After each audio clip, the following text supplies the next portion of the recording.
First of all, Pakistan is not following Islam. Are you joking?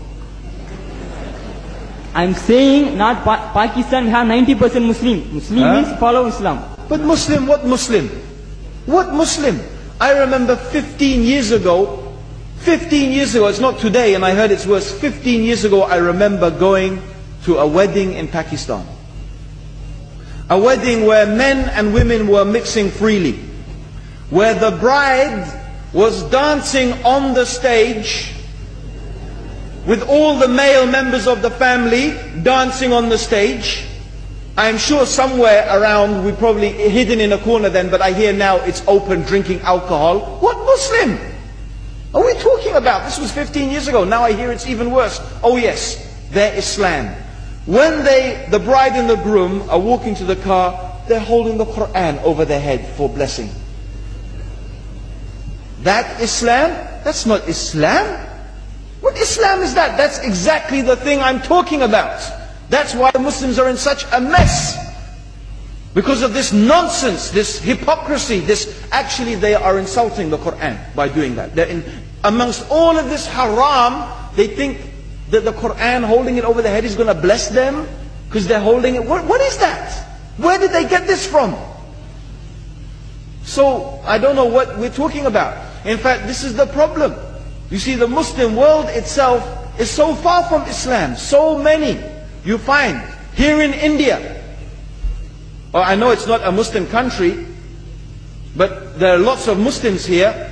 But I don't know what sort of Muslim. Most of them go to the dargah and they call upon some dead person in the grave, and they think that by talking to a dead person they're going to have their needs fulfilled.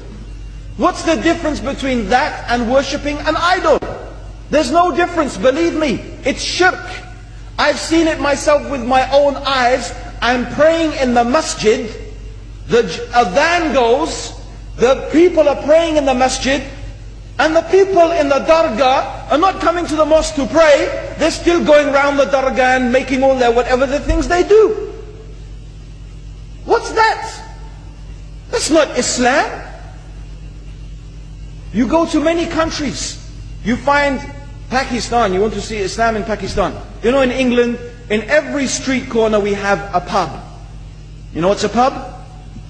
You know what's a pub? Like a bar, you know, a place where you sit and drink alcohol. Yeah? Yes? In Pakistan, believe me, they have something worse than that. Yes, worse. On every street they have a picture of a palm. Everywhere you see it, hanging from the windows. They have the picture of a palm. What's that advertising? Something worse than drinking alcohol. An invitation to disbelieve in Allah. That they're going to read your hand and tell your fortune. Shirk. It's shirk. Whoever believes, the Prophet said, sallallahu alaihi wasallam, whoever visits a fortune teller out of curiosity, Allah will not accept their prayers for 40 days. Whoever believes in the fortune teller has disbelieved in Allah and His Messenger. That includes, by the way, horoscopes. Yet you see in Pakistan, a picture everywhere of a hand. Worse than a pub. Worse than a pub. It is better to drink alcohol than make shirk with Allah. Yes. So this is the Muslim countries. You will not find one except they are not doing magic and shirk and kufr, or except maybe one or two you will find.